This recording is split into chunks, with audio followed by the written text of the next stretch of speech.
Good morning to all. Myself Vijaypal PGT History Government Senior Secondary School Rodai Rewadi Class 11th Chapter 4th इस्लाम का उदय और विस्तार लगभग 570 से 1200 ईस्वी भाग 1 में आप सभी का स्वागत करता हूँ।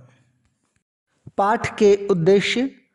प्यारे बच्चों, इस्लाम का उदय और विस्तार भाग 1 के मुख्य उद्देश्य इस प्रकार हैं। पहला है इस्लाम का अर्थ एवं उसकी पृष्ठभूमि को जानना। दूसरा, इस्लाम की जानकारी के विभिन्न प्रकार के स्रोतों के बारे में विस्तार पूर्वक जानना। तीसरा है अरब क्षेत्र में इस्लाम के उदय के संदर्भ में धर्मनिष्ठा, समुदाय और राजनीति का विस्तार पूर्वक अध्ययन करना। और चौथा उद्देश्य है खलीफाओं के शासनकाल में इस्लाम के विस्तार, गृह युद्ध और संप्रदाय निर्माण की प्रक्रिया को जानना और समझना। पाठ के मुख्य बिंदु। प्यारे बच्चों, भाग 1 के मुख्य बिंदु इस प्रकार हैं। इस्लाम एक परिचय। दूसरा बिंदु है इस्लाम की जानकारी के स्रोत। तीसरा पॉइंट है अरब में इस्लाम का उदय, और इसी पॉइंट में हमें पढ़ना है धर्मनिष्ठा, समुदाय और राजनीति। चौथा मुख्य बिंदु है खलीफाओं का शासन, और इसी बिंदु में हमें बात करनी है विस्तार, गृह युद्ध और संप्रदाय निर्माण। इस्लाम एक परिचय। प्यारे बच्चों, हमारे इस भाग का यह पहला मुख्य बिंदु है। इस बिंदु में हमें इस्लाम के अर्थ और उसके परिचय को जानना है। इस्लाम शब्द का अर्थ है सबमिशन या अर्पित, मतलब submission to the will of God, अर्थात खुदा को अर्पित। अगर इस शब्द के मूल की अगर बात करें तो इस्लाम शब्द अरबी भाषा के शब्द सालम से बना है, जिसका अर्थ होता है पीस या शांति। जो इंसान खुदा को अर्पित हो जाए या सर्वसमर्पण कर दे, वह इस्लाम को मानने वाला होता है। आज जबकि हम 21वीं सदी में जी रहे हैं, संसार के समस्त भागों में रहने वाले मुसलमानों की संख्या लगभग 1 अरब या इससे अधिक है, और ये सभी मुसलमान भिन्न भिन्न राष्ट्रों के नागरिक हैं। इनकी भाषाएं अलग हैं, इनका पहनावा भी अलग अलग तरीके का है, और वे जिन तरीक़ों से मुसलमान बने हैं वो भी अलग अलग प्रकार के रहे हैं, और वे परिस्थितियां भी अलग अलग थी या भिन्न थी, जिनके कारण वे अपने अपने रास्तों पे चले गए। फिर भी मुस्लिम समाजों की जड़ें एक अधिक एकीकृत अतीत में समाहित है या जुड़ी हुई है, जिसका आरंभ लगभग 1400 वर्ष पहले अरब प्रायद्वीप में हुआ था। 600 से 1200 ईस्वी तक की अवधि में यह इलाका अर्थात अरब प्रायद्वीप इस्लामी सभ्यता का मूल क्षेत्र था। इन शताब्दियों में इस्लामी समाज में अनेक प्रकार के राजनीतिक और सांस्कृतिक प्रतिरूप दिखाई देते हैं। इस्लामी शब्द का प्रयोग यहाँ केवल धार्मिक अर्थों में नहीं है, बल्कि उस समूचे समाज और संस्कृति के लिए भी किया गया है जो ऐतिहासिक दृष्टि से इस्लाम से जुड़ी हुई रही हैं।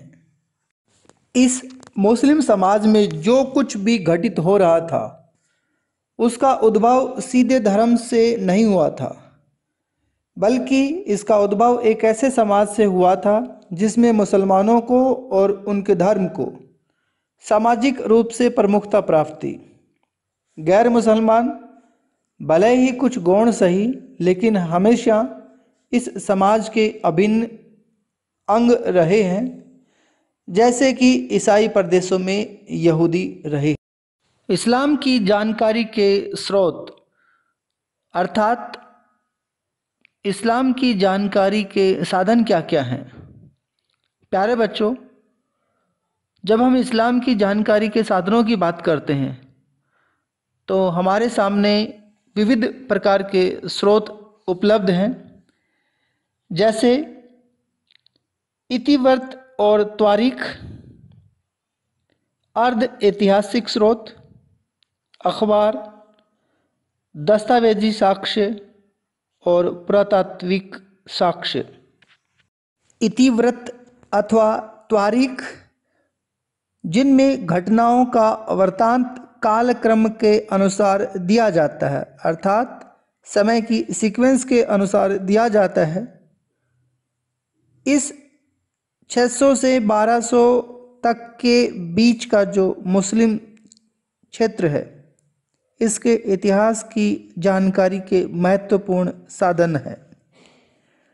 इसके अलावा अर्ध ऐतिहासिक ग्रंथ जैसे जीवन चरित या पैगंबर मोहम्मद के कथनों और कृत्यों के अभिलेख, जिनको अदीत कहा जाता है, और कुरान के बारे में की गई टीकाएं अर्थात टिप्पणियां, जिसको तफसीर कहा जाता है।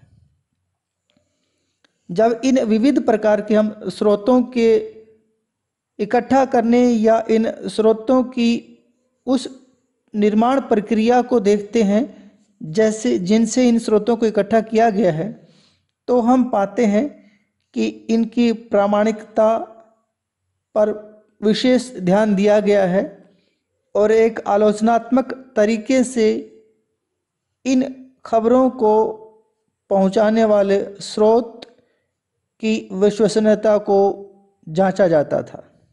हालांकि इसमें कुछ कमी हो सकती है, लेकिन अपने समय के हिसाब से इनकी प्रामाणिकता बेजोड़ रही है। इन विविध प्रकार के स्रोतों की भाषाएं भी अनेक रही हैं। मुख्य रूप से अरबी भाषा इन स्रोतों का आधार है, लेकिन अरबी भाषा के अलावा फारसी, सीरियाक भी महत्वपूर्ण भाषाएं हैं जिनसे हमें इन स्रोतों का पता चलता है।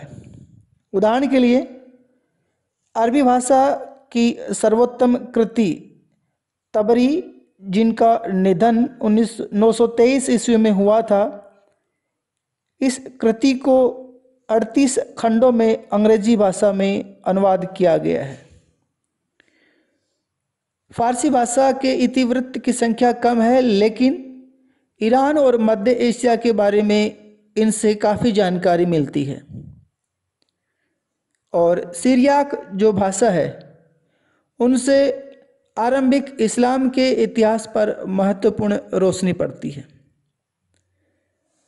इन ग्रंथों और रचनाओं के अलावा हमें कानूनी पुस्तकें, भूगोल, यात्रा वृत्तांत और साहित्यिक रचनाओं जैसे कहानियाँ और कविताओं से भी इस्लाम के बारे में काफ़ी जानकारी मिलती है। इन स्रोतों के अलावा दस्तावेजी साक्ष्य, जिनमें लेखों के खंडित अंश शामिल हैं, जैसे सरकारी आदेश अथवा निजी पत्राचार, ये भी इतिहास लेखन के सर्वाधिक बहुमूल्य ग्रंथ या साक्ष्य हैं, क्योंकि इनमें पूर्व चिंतन कर अर्थात पहले से बिना सोचकर घटनाओं और व्यक्तियों का उल्लेख होता है।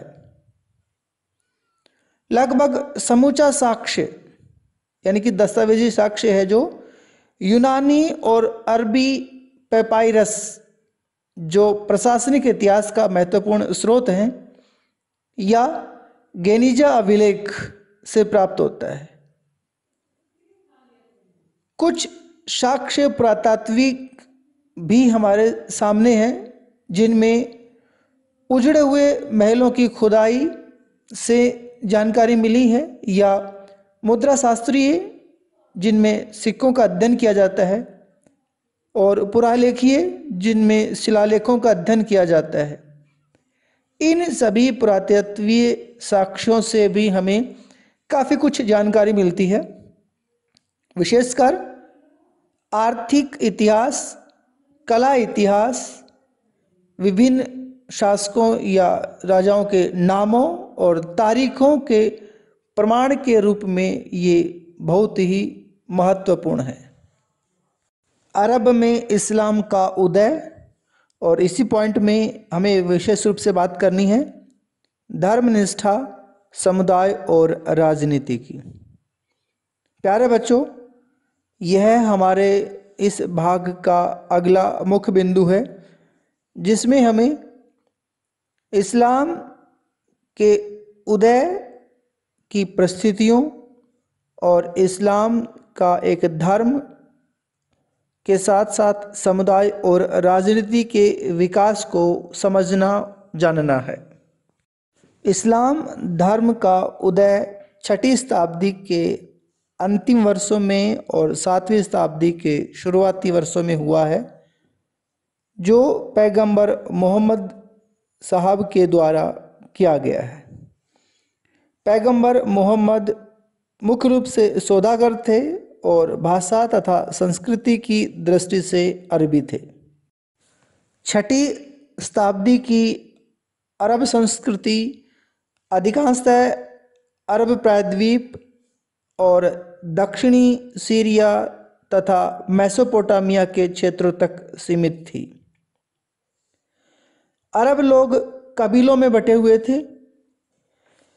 कबीले मुख्य रूप से रक्त संबंधों, जो वास्तविक भी हो सकते थे या काल्पनिक, पर आधारित होते थे।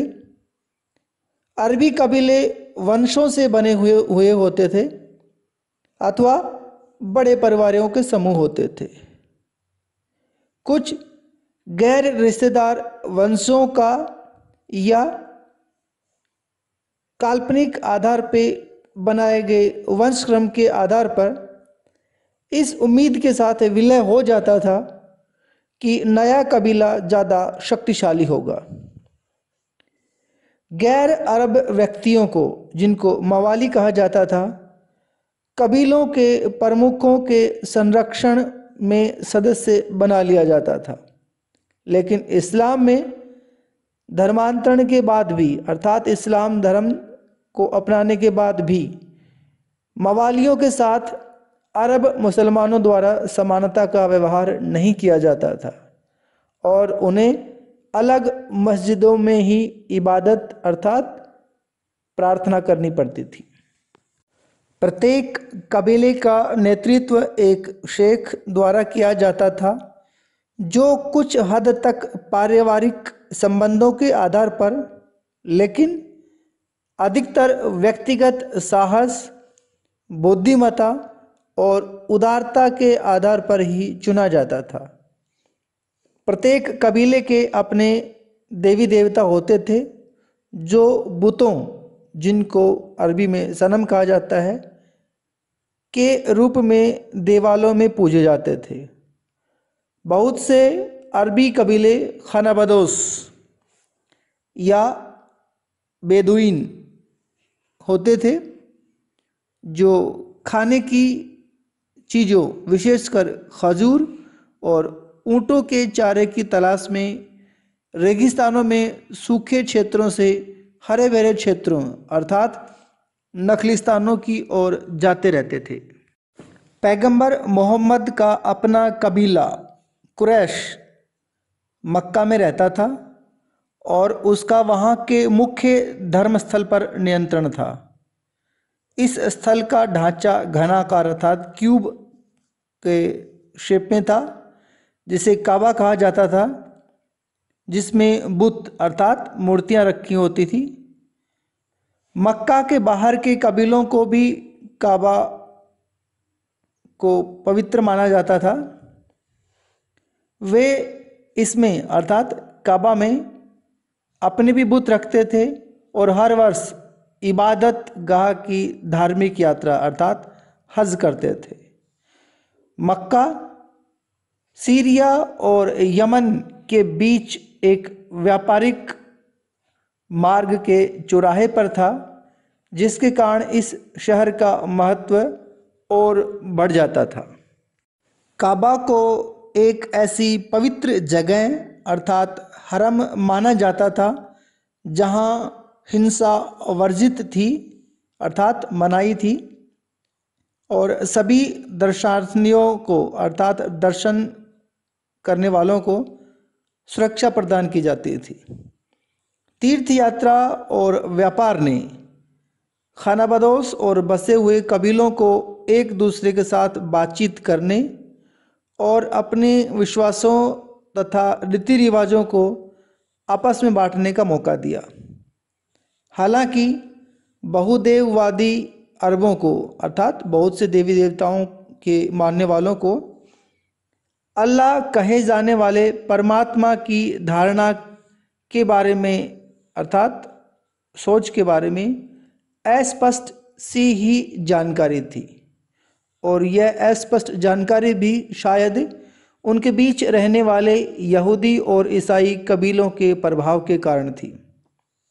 जबकि दूसरी ओर मूर्तियों और इबादत गाहों के साथ उनका लगाव सीधा और मजबूत था। 612 के आसपास पैगंबर मोहम्मद ने अपने आप को खुदा का संदेशवाहक अर्थात रसूल घोषित कर दिया, जिन्हें यह प्रचार करने का आदेश दिया गया था कि केवल अल्लाह की ही इबादत अर्थात पूजा या आराधना की जानी चाहिए।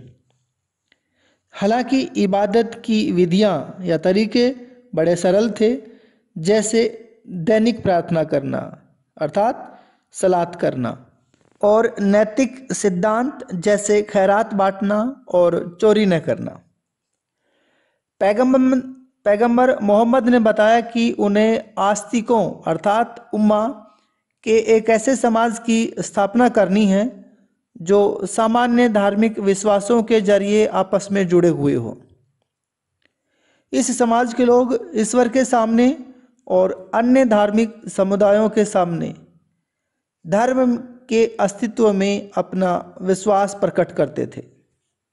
लेकिन पैगंबर मोहम्मद के संदेश ने मक्का के उन लोगों को विशेष रूप से प्रभावित किया जो अपने आप को व्यापार और धर्म के लाभों से वंचित महसूस कर रहे थे। इस धर्म सिद्धांत को अर्थात पैगंबर मोहम्मद के सिद्धांत को जो लोग स्वीकार कर लेते थे उन्हें मुसलमान या मुस्लिम कहा जाता था। उन्हें कयामत के दिन मुक्ति, कयामत के दिन का मतलब होता है कि जब इस पृथ्वी का अंतिम दिन होगा, जब पृथ्वी नष्ट हो जाएगी, उस दिन उनको मुक्ति मिलेगी या धरती पर रहते हुए समाज के संसाधनों में हिस्सा देने का आश्वासन दिया जाता था। मुसलमानों को शीघ्र ही मक्का के समृद्ध अर्थात धनी लोगों के भारी विरोध का सामना करना पड़ा था, क्योंकि उन्हें अपनी देवी देवताओं का ठुकराया जाना पसंद नहीं था और जिन्होंने नए धर्म को मक्का की प्रतिष्ठा और समृद्धि के लिए खतरा समझा था। सन 622 में पैगंबर मोहम्मद को अपने अनुयायियों के साथ मदीना जाने पर मजबूर होना पड़ा था। पैगंबर मोहम्मद की इस यात्रा अर्थात मक्का से मदीना जाने की यात्रा को हिजरा के नाम से जाना जाता है। जिस वर्ष उनका आगमन मदीना में हुआ, उस वर्ष से मुस्लिम कैलेंडर अर्थात हिजरी सन की शुरुआत मानी जाती है। किसी धर्म का जीवित रहना उस पर विश्वास करने वाले लोगों के जिंदा रहने पर निर्भर करता है। इन लोगों के समुदाय को आंतरिक रूप से मजबूत बनाना और बाहरी खतरों से बचाना जरूरी होता है। सुदृढ़ीकरण और सुरक्षा के लिए राजनीतिक संस्थाओं की आवश्यकता होती है, जैसे राज्य और सरकारें, जो या तो पीछे से विरासत में मिलती हैं या फिर कहीं बाहर से प्राप्त की जाती हैं, अथवा जिनका निर्माण बिल्कुल नए सिरे से करना पड़ता है। पैगंबर मोहम्मद ने इन तीनों तरीकों से मदीना में एक राजनीतिक व्यवस्था की स्थापना की, जिसने उनके अनुयायियों को सुरक्षा प्रदान की जिसकी उन्हें आवश्यकता थी। उम्मा अर्थात आस्तिकों का समूह को एक बड़े समुदाय के रूप में बदला गया, ताकि मदीना के बहुदेववादियों और यहूदियों को पैगंबर मोहम्मद के राजनीतिक नेतृत्व के अंतर्गत लाया जा सके। पैगंबर मोहम्मद ने कर्मकांडों जैसे उपवास और नैतिक सिद्धांतों को बढ़ाकर और उन्हें परिष्कृत कर धर्म को अपने अनुयायियों के लिए मजबूत बनाया। मुस्लिम समुदाय कृषि और व्यापार से प्राप्त होने वाले राजस्व तथा इसके अलावा खैरात कर अर्थात ज़कात से जीवित रहा, अर्थात अपनी आजीविका चलाई। हालांकि इसके अलावा मुसलमान मक्का के काफिलों, जो व्यापारियों का समूह होता था, और निकट के नकली स्थानों अर्थात हरी भूमि वाले क्षेत्रों पर छापे भी मारते थे। हालांकि इन छापों और धावों से मक्का के लोगों में प्रतिक्रिया हुई, साथ ही मदीना के यहूदियों के साथ दरार भी पैदा हो गई। पैगंबर मोहम्मद के द्वारा मक्का को जीत लिया गया और एक धार्मिक प्रचारक तथा राजनीतिक नेता के रूप में पैगंबर मोहम्मद की प्रतिष्ठा दूर दूर तक फैल गई। पैगंबर मोहम्मद ने अब समुदाय की सदस्यता बढ़ाने के लिए धर्मांतरण अर्थात दूसरे धर्म को इस्लाम में कन्वर्ट करना को एकमात्र कसौटी माना और इस बात पर बल दिया, अर्थात धर्मांतरण पर बल दिया, क्योंकि रेगिस्तान की कठोर परिस्थितियों में अरबों ने शक्ति और एकता को महत्वपूर्ण माना था। पैगंबर मोहम्मद की उपलब्धियों से प्रभावित होकर बहुत से कबीलों, अधिकांशतः बद्दुओं ने या बेदुइनों ने अपना धर्म बदलकर इस्लाम को अपना लिया और उस समाज में शामिल हो गए। पैगंबर मोहम्मद के द्वारा बनाए गए गठजोड़ का फैलाव समूचे अरब देश में हो गया और मदीना इस उभरते हुए इस्लामी राज्य की प्रशासनिक राजधानी बना तथा मक्का उसका धार्मिक केंद्र बन गया। काबा से बुतों को हटा दिया गया क्योंकि मुस्लिमों के लिए यह जरूरी था कि वे उस स्थल की ओर अर्थात काबा की ओर मुंह करके इबादत करें, अर्थात अल्लाह की प्रार्थना करें।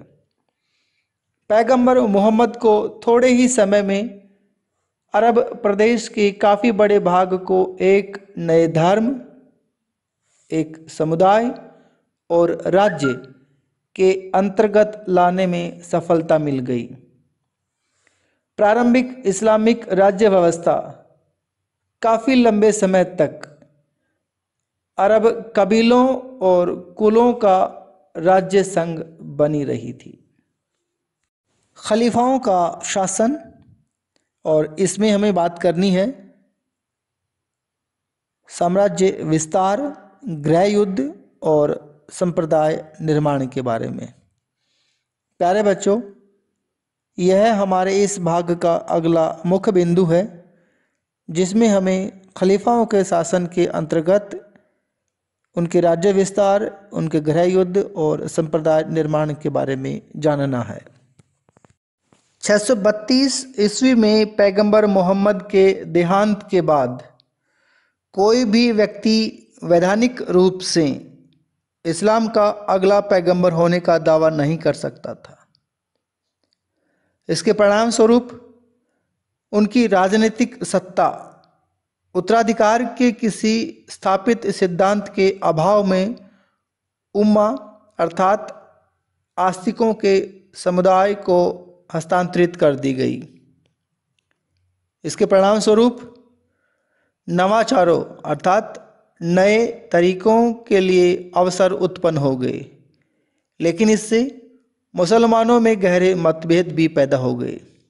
और सबसे बड़ा नवाचार या नया परिवर्तन यह हुआ कि खिलाफत की संस्था का निर्माण हुआ, अर्थात खलीफा की संस्था का निर्माण, जिसमें समुदाय का नेता अर्थात अमीर अल मोमिनीन पैगंबर का प्रतिनिधि अर्थात खलीफा बन गया था। पहले 4 खलीफाओं, जिनका समय 632 से 661 ईस्वी के बीच रहा है, ने पैगंबर के साथ अपने गहरे और नज़दीकी संबंध के आधार पर अपनी शक्तियों का औचित्य स्थापित किया था और पैगंबर द्वारा दिए गए मार्ग निर्देशों के अंतर्गत उनका कार्य जारी रखा। खिलाफत के 2 प्रमुख उद्देश्य थे। पहला, कबीलों पर नियंत्रण कायम करना, जिनसे मिलकर उम्मा का गठन हुआ था, और दूसरा, राज्य के लिए संसाधन जुटाना था।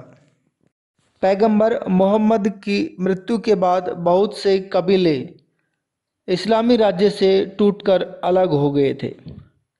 कुछ कबीले ने तो उम्मा के नमूने पर अर्थात उम्मा के आधार पर अपने खुद के समाजों की स्थापना कर ली थी और अपने पैगंबर बना लिए थे। पहले खलीफा अबू बकर ने अनेक अभियानों द्वारा विद्रोहों का दमन किया और दूसरे खलीफा उमर ने उम्मा की सत्ता के विस्तार की नीति को अपनाया। खलीफा जानता था कि उम्मा को व्यापार और करों से होने वाली मामूली आय के बल पर नहीं चलाया जा सकता। यह महसूस करते हुए कि अभियानों के रूप में मारे जाने वाले छापों से लूट की भारी धनराशि अर्थात गनीमा प्राप्त की जा सकती है, खलीफा और उसके सेनापतियों ने पश्चिम में बाइजेंटाइन साम्राज्य और पूर्व में ससानी साम्राज्य अर्थात ईरान के साम्राज्य के इलाकों को जीतने के लिए अपने कबीलों की शक्ति जुटाई। अरबों के आक्रमण के समय इन दोनों साम्राज्यों की शक्ति में धार्मिक संघर्षों तथा अभिजात वर्गों के विद्रोहों के कारण गिरावट आ चुकी थी। इसके कारण युद्धों और संधियों के जरिए उन्हें अपने अधीन लाना आसान हो गया था। 3 सफल अभियानों, जिनका समय 637 से 642 है, में अरबों ने सीरिया, इराक, ईरान और मिस्र को मदीना के नियंत्रण में ला दिया, क्योंकि सामरिक नीति, धार्मिक जोश और विद्रोहियों की कमजोरियों ने अरबों की सफलता में योगदान दिया था। तीसरे खलीफा अर्थात उस्मान ने अपना नियंत्रण मध्य एशिया तक बढ़ाने के लिए और अभियान चलाए। इस प्रकार पैगंबर मोहम्मद की मृत्यु के एक दशक के अंदर ही अरब इस्लामी राज्य ने नील और ऑक्सस नदी के बीच के विशाल क्षेत्र को अपने नियंत्रण में ले लिया और ये इलाके आज भी मुस्लिम शासन के अंतर्गत ही हैं। जीते गए सभी प्रांतों में खलीफाओं ने नया प्रशासनिक ढांचा लागू किया, जिनके अध्यक्ष गवर्नर अर्थात अमीर और कबीलों के मुखिया अर्थात अशरफ होते थे। केंद्रीय राजकोष, जिसको बैत अल माल कहा जाता था, अपना राजस्व मुसलमानों द्वारा अदा किए जाने वाले करों से और इसके अलावा धावों से अर्थात हमलों से मिलने वाली लूट में अपने हिस्से से प्राप्त करता था। खलीफा के सैनिक, जिनमें अधिकतर बेदुइन थे, रेगिस्तान के किनारों पर बसे शहरों जैसे कूफा, बसरा आदि में शिविरों के रूप में रहते थे, ताकि वे अपने प्राकृतिक आवास स्थलों के निकट और खलीफा की कमान के अंतर्गत बने रहें। शासक वर्ग और सैनिकों को लूट में हिस्सा मिलता था और मासिक अदायगियाँ अर्थात अता प्राप्त होती थी। गैर मुस्लिम लोगों को करों अर्थात खराज और जजिया को अदा करने पर उनकी संपत्ति का और उनके धार्मिक कार्यों को संपन्न करने का अधिकार बना रहता था। यहूदी और ईसाई राज्य के लोग संरक्षित लोग के रूप में अर्थात धिम्मीज के रूप में घोषित किए गए थे और अपने सामुदायिक कार्यों को करने के लिए उन्हें काफ़ी अधिक स्वायत्तता अर्थात स्वतंत्रता दी गई थी। हालांकि यह राजनीतिक विस्तार और एकीकरण का कार्य अरब कबीले सरलता से नहीं कर पाए थे, क्योंकि राज्य क्षेत्र के विस्तार से संसाधनों और पदों के वितरण के बारे में पैदा हुए झगड़े उम्मा की एकता के लिए खतरा बन गए थे। आरंभिक इस्लामिक राज्य के शासन भी मक्का के कुरैश लोगों का ही बोलबाला था। तीसरे खलीफा अर्थात उस्मान, जिनका समय 644 से 56 है, भी एक कुरैश ही थे। उसने अधिक नियंत्रण प्राप्त करने के लिए प्रशासन को अपने ही आदमियों से भर दिया था। इससे राज्य का मक्काई स्वरूप अर्थात मक्का के लोगों का शामिल होना और अधिक जोरदार हो गया था। परिणाम स्वरूप अन्य कबीलों के साथ झगड़े पैदा हो गए। विशेषकर इराक और मिस्र में तो विरोध था ही, अब मदीना में भी विरोध उत्पन्न हो जाने के कारण उस्मान की हत्या कर दी गई।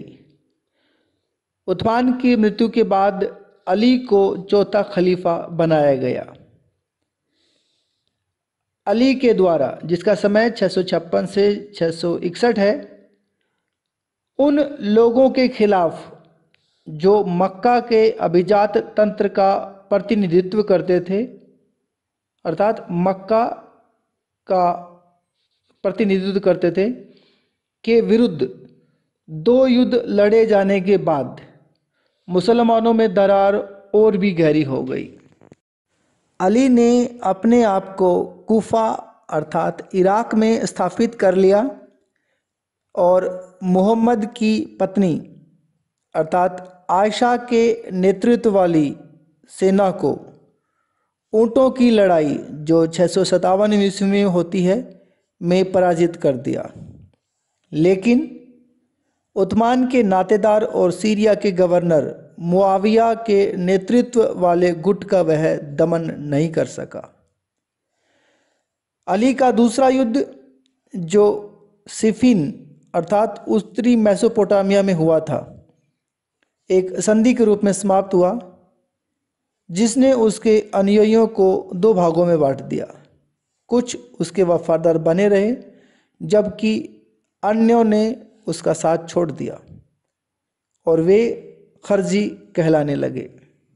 इसके शीघ्र बाद ही एक खरजी के द्वारा कूफा में एक मस्जिद में अली की हत्या कर दी गई।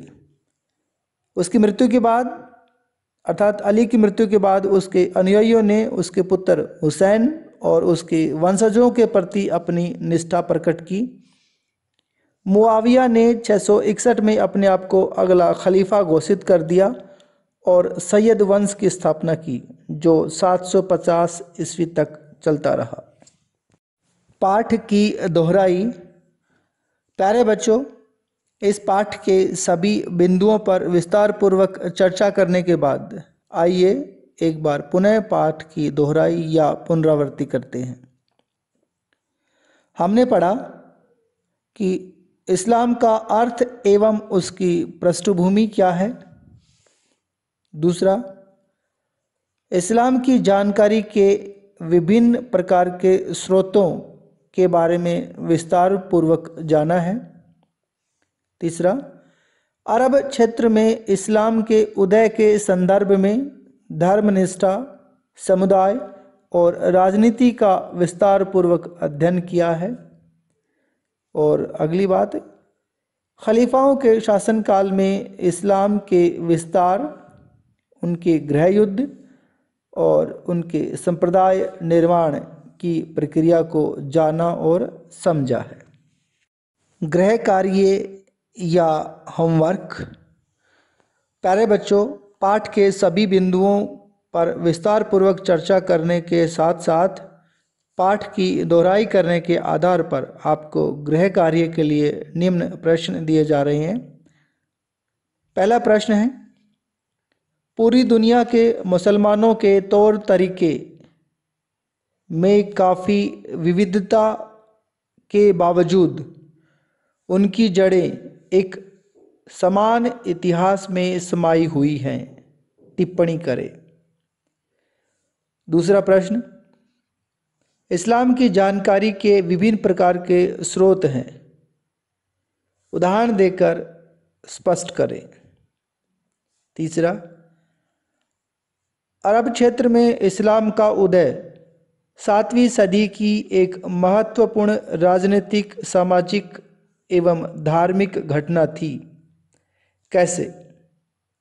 और चौथा प्रश्न है, खलीफाओं का शासनकाल 632 से 661 साम्राज्य विस्तार के साथ साथ आपसी संघर्षों का भी समय था, कैसे? प्यारे बच्चों, इस्लाम का उदय और विस्तार भाग 1 के सभी बिंदुओं का आपने विस्तार पूर्वक अध्ययन किया है, साथ में इसकी दोहराई भी की है। इसी आधार पर आपको गृह कार्य के लिए प्रश्न दिए गए हैं, जिन्हें आपको अपनी नोटबुक में अपने शब्दों में लिखना है। किसी प्रकार की कोई दिक्कत है तो इस वीडियो को दोबारा से ध्यान से सुनिए, समझिए। उम्मीद है यह पार्ट 1 आपको अच्छे से समझ आ गया होगा। आप सभी का बहुत बहुत धन्यवाद।